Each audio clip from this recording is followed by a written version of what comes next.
Season 14 has blessed us with a huge meta shakeup, with a sniper legend entering the roster, King's Canyon receiving a rework, and then all of these weapons getting tweaked. But how the hell are you supposed to make any sense of it? What weapons should you be running in Season 14? Thankfully, I put together this tier list ranking all the Epic Sigils weapons to give you a better idea on what you should be looking out for. I'll be splitting all of the weapons into separate tiers ranging from F to S+, with F weapons barely being worth picking up and the S+ being the must picks of the season. Keep in mind though, there are some weapons that are, for example, very close range, and as such they lack versatility, and this can be fixed by combining with other weapons such as the R99 and a longbow, but it is not something that I'm including in the rankings. Let's dive straight into it. We can't have an Ottr tier list without some controversial picks, so I figured that we're going to get a few of them out of the way immediately with the F tier. Let's start this off with probably the worst gun at the moment, especially considering it's a care package gun, the Rampage. The Rampage was moved from ground loot and put into the care package this season, receiving a 2 damage per shot buff and spawning with a thermite grenade. Keep in mind that this is just one thermite and that you'll have to find any other thermites after that on your own. The Rampage was already in a horrible spot last season and it's still really bad. It has 140 damage per second without a thermite and 182 damage per second if you have it boosted, but boosting still requires a few seconds of animation and you'll have to sacrifice several inventory slots just to stack more thermites. And that damage is still kind of pathetic compared to most of our rifles that don't require any of these extra steps. To make matters worse, Respawn hasn't learned a lesson and they put an automatic weapon in the care package, which means it's just not worth picking something up that will chew through its ammo in no time. Next up is another gun that I've ragged on in the past and I will continue to hate for the foreseeable future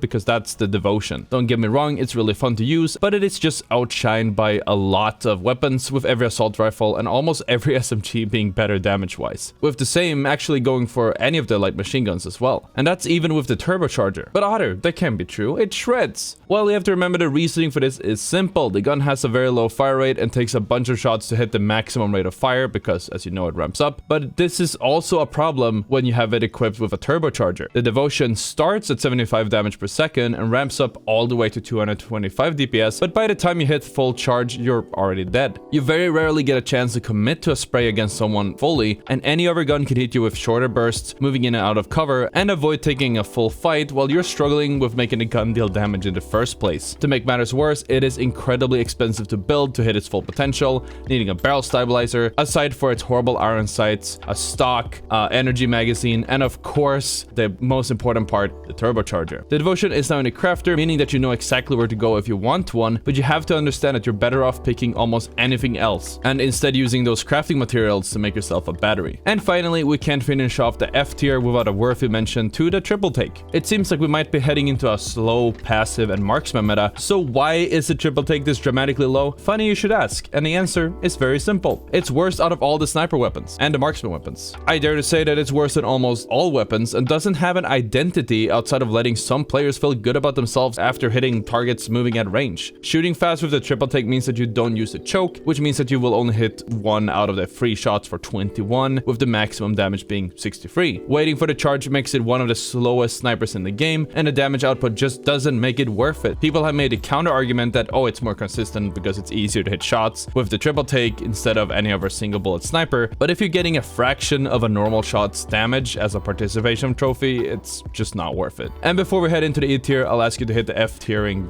like button. Okay.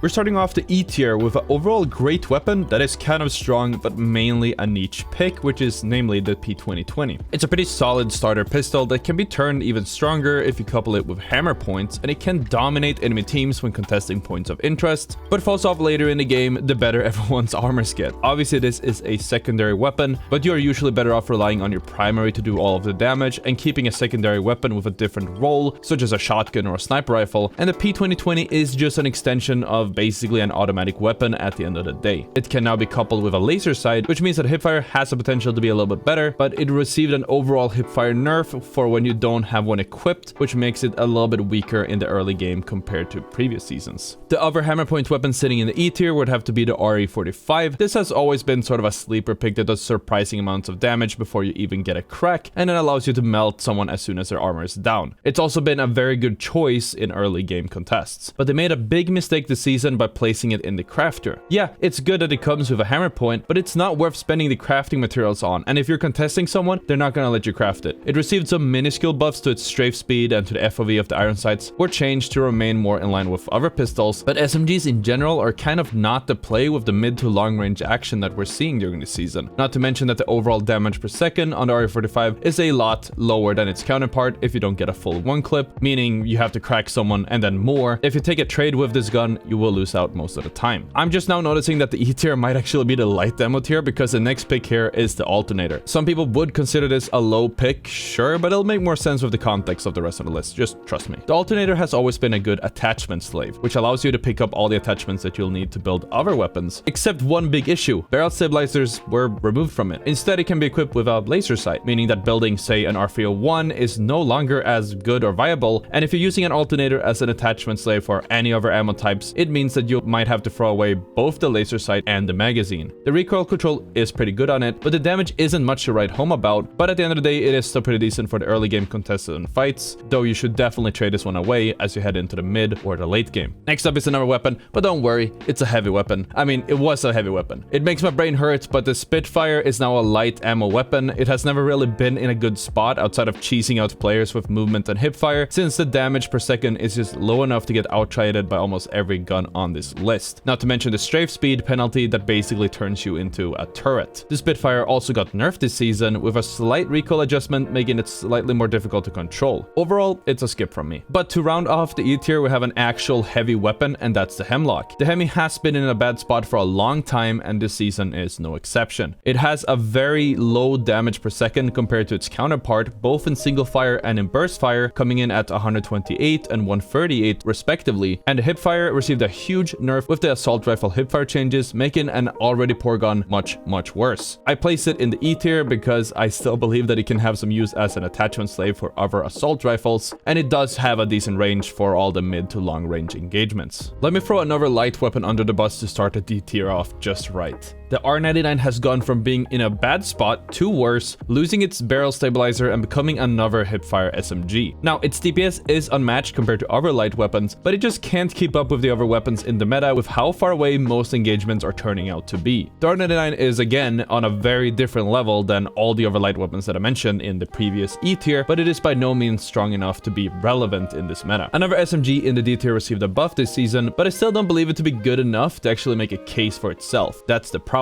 The Prowler now has a laser sight attachment, which makes its hipfire stronger, which means that it's devastating to deal with in the early to mid game. Still, it falls off in the mid to late game as you're limited to not only using burst fire at a whopping 155 damage per second, which is around 25% lower than the higher tier weapons. I'm just placing it here in the D tier because I believe it is stronger than the E tier and below weapons, but it just doesn't compare to the other ones higher up. And finally, we will round off the D tier with the last hammer point weapon, that being the Mozambique. The Mozambique used to be the second worst shotgun with a niche use, but it is now the second worst secondary in the game. Hammer points are nice and all, but require you to have already cracked the enemy. You could theoretically run it as a main weapon, though that's more of a cheese pick to surprise the enemies, and it's a very high risk to medium reward. It deals up to 60 damage for a full hammer point pump, which requires you to be very close, and that also means that when you're fighting someone, you need to crack them, pull out your Mozambique, and shoot them not once but 2 times if you want to take them down. Meanwhile, maybe a Peacekeeper could just one pump them. I want to preface the C tier with that even though we're in a sniper meta, snipers are only helpful in some stages of the game and are completely useless in many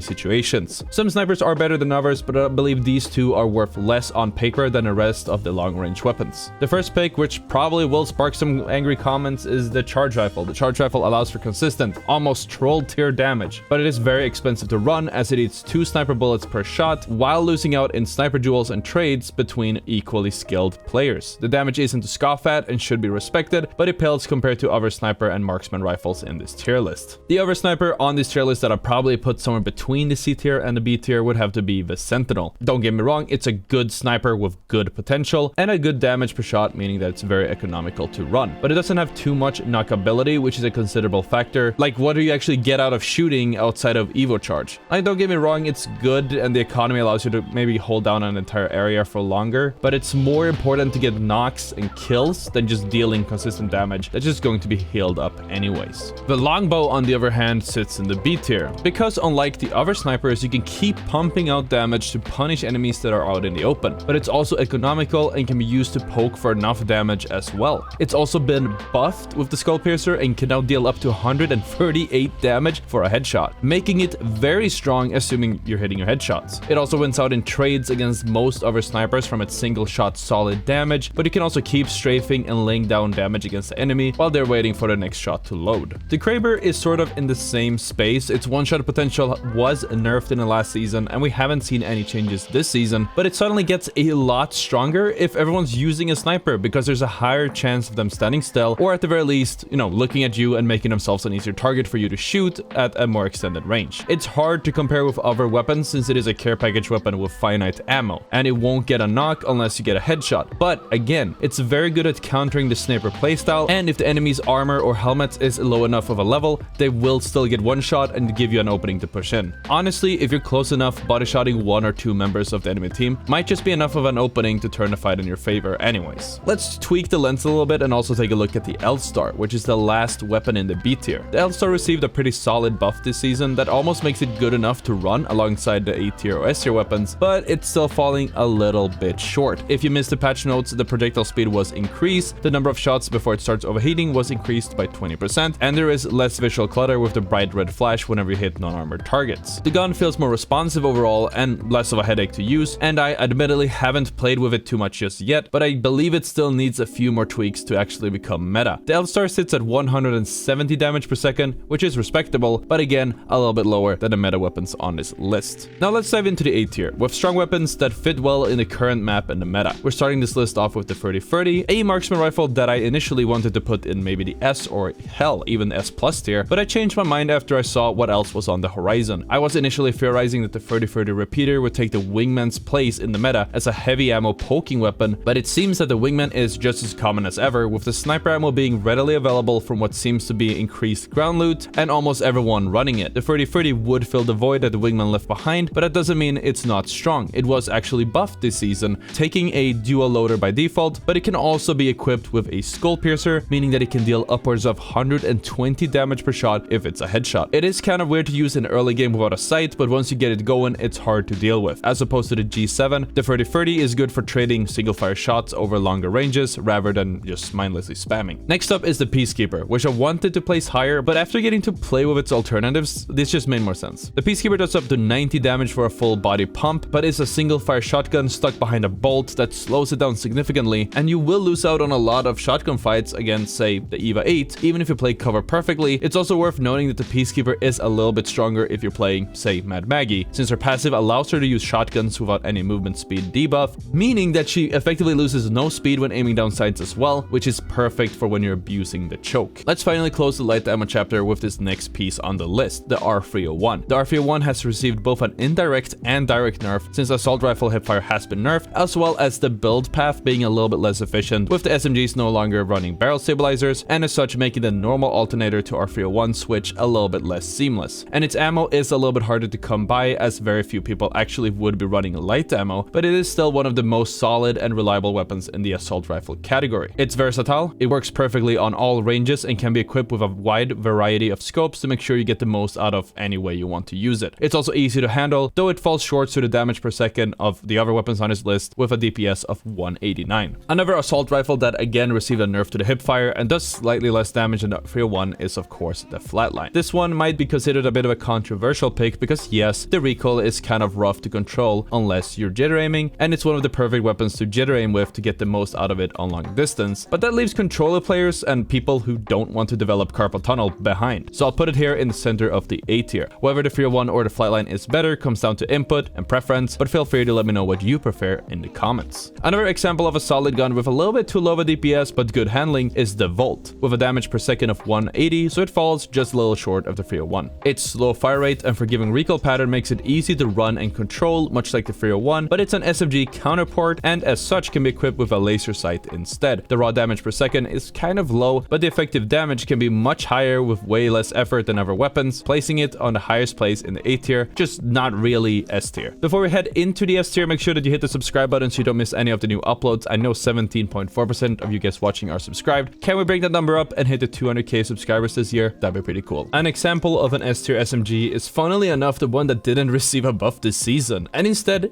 actually received a decent nerf. We're talking about the car SMG, which no longer takes a barrel stabilizer, but unlike all of the other SMGs, it cannot be equipped with a laser sight to make up for it. This makes it a little bit harder to control at longer ranges or when hipfire, but its sheer damage per second at 202 DPS, along with the fact that it can be used with light or heavy ammo and can be equipped with a light or heavy magazine, makes up for it and means it's still the best SMG in the game, and it's not even close. Since it came out of the crafter, it's less consistent to get, but much easier to get your hands on one, making it even more accessible, which is a huge factor. You can simply pick up any of SMG, light or heavy, as an attachment slave until you finally find a car and swap it out for easy one clips. Next up is the Havoc, which also received an indirect nerf with the hipfire spread, but is still incredibly strong thanks to its insanely high damage per second of apparently also 202, the same as the car, but it's way easier to control over range to the point where you can equip it with a 2 to 4 times or 3 times bruiser and have no issue pulling off beams. It's also very easy to jitter aim with, adding a little bit of strength to the overall handling of the gun for mouse and keyboard users. Though you don't actually need to jitter aim if you want to one-clip enemies at any range. It's kind of easy to just pull down with this weapon. The Havoc does need a turbocharger to reach its full potential, but it still deals devastating damage, albeit a little bit more clunky until you actually get the turbocharger to let you shoot your gun instantly. We have covered the 3030 in the A tier, and I briefly mentioned the G7 Scout. So what's up with the G7? Well, obviously it's an S tier weapon after being taken out of the care package, despite receiving a slight damage reduction, headshot multiplier nerf, and a hop-up burst fire delay increase. The G7 is incredibly strong this season because of the same reason it was being useless in the care package. It's a spam weapon. It has a damage per second of 136, which does seem low compared to the other S tier weapons, but you have to remember that this is over a very large range, up to hundreds of meters away, and it's pretty easy to control the Scout's recoil. And if you are still struggling to control the Scout, try to fire at about 90% of the fire rate instead of maxing it out, and you'll start hitting some insane beams on enemies who don't have a way to deal nearly the same damage. It does fall off a little with the lack of light ammo weapons, but all these nerfs and silent nerfs are still not enough to keep it out of the S tier. These next two weapons are in the upper S tier, but aren't exactly S+.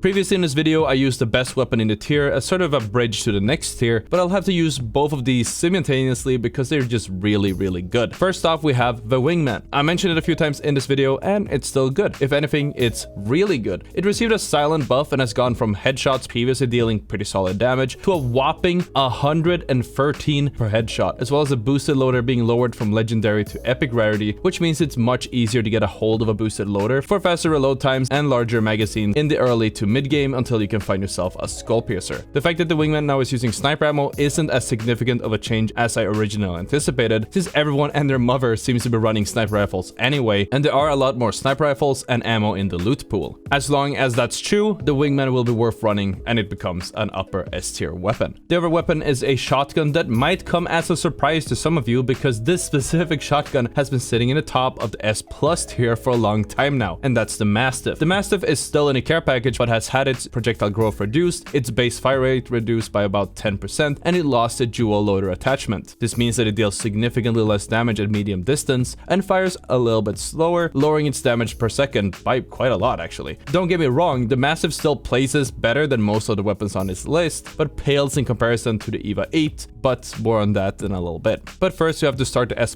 tier off with the bow kick, which was reverted to its overpowered state it was released in, but at the cost of being moved to the care package. This doesn't have to be a bad thing though. The bow kick now deals 70 damage at full draw, its tempo draw speed has been increased by about 18%, the shatter caps have been increased by 1 damage per pellet, and of course you can find arrows in the floor loot. But all of this is offset because it comes with 70 arrows, which is way more than enough for you to be super conservative or spam everyone with it. The bow kick fires incredibly fast and it's super easy to triple tap anyone in the mid to long range, and it is by far the strongest mid to long range weapon this season. But what's the best overall weapon this season? Or at the very least for mid to close range? I wasn't initially sure about this one, but my mind was changed when I had low level players run into me in a straight line while holding forward and the shooting button, and they almost kept killing me in the process. And that's the EVA 8. If the noobs are running experienced players down with this type of weapon, it's too strong. The EVA 8 received a massive change this season. With recoil improvements, it now takes stocks, its fire rate has been increased, so it fires 3 shots per second, its pellet damage increased to 7, and the bolt rate of fire bonuses have been increased as well. The EVA 8 can also be equipped with a double tap, and this double tap is a reason as to why it is much better than the Mastiff. Previously, the EVA 8 simply had a different identity. It was a spammy shotgun SMG sort of deal, but it would lose out in poke fights or bubble fights against single fire shotguns such as the Peacekeeper or the Mastiff, but now the double tap is incredibly fast and deals a whopping 112 damage. That is the exact same damage as the Mastiff shot. Admittedly, it is a little bit wonky to get used to the double tap, flick, and slight tracking of the EVA 8, but it will dominate the meta once everyone gets used to it. If you're using the EVA 8, you should turn the double tap off when you're fighting in the open and turn it on if you're heading into a bubble or a peak fight. That was my take on the new season's weapons. These are based on theory crafting and my first impressions, but I am more confident in this one than any of our previous tier lists on this channel. If you want to see my legend tier list, that video is available on the screen now. Thank you so much for watching, and I'll see you all tomorrow.